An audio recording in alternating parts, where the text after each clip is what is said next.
C'est les circonstances, hein. J'ai perdu mon père puis ma mère. Ce sont des choses malheureusement tristement banales. Mais en vivant cette double épreuve, je me suis rendu compte que finalement c'était peut-être moins naturel qu'on le dit, plus difficile, plus douloureux. Et qu'au fond, il y avait une espèce de tabou autour du deuil familial. Donc c'est tout ça qui m'a poussé à écrire ce livre. Je pense pas être écrivain ou voilà, je pense que ça c'est un métier qui se pratique sur des années, il faut avoir une œuvre entre guillemets.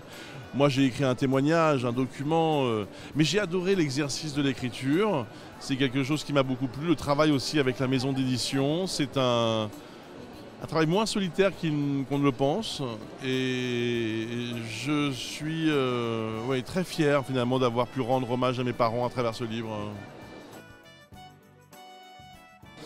C'est une bonne question parce qu'en effet, je pense que ce que j'essaye de raconter et de véhiculer dans ce livre, c'est l'empathie, la compréhension, la bienveillance, la patience. Et finalement, c'est des qualités qui sont aussi transposables sur mon métier à la télévision. Donc je pense que oui, ça m'aide au quotidien de façon un peu imperceptible, mais ça, oui, ça m'aide.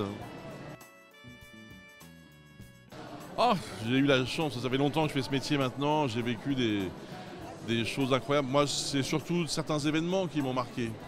Les attentats de 2015, voilà, que j'ai vécu à l'époque sur iTélé. Ce sont des choses qui m'ont profondément marqué parce que, oui, c'est traumatisant et difficile. Il est difficile dans ces moments-là de rester journaliste et de ne pas penser qu'on est aussi un père, un mari, un fils. À la mer. Oui, je rêvais depuis des années d'avoir une maison sur la côte atlantique et j'ai pu réaliser ce rêve et j'en suis très heureux. C'est un endroit qui me plaît beaucoup, sur l'île de Ré. Et voilà, j'ai pu construire une petite maison. J'ai la chance d'avoir un notaire que je connais depuis des années et qui m'a parfaitement soutenu. Merci beaucoup, Bruce Toussaint.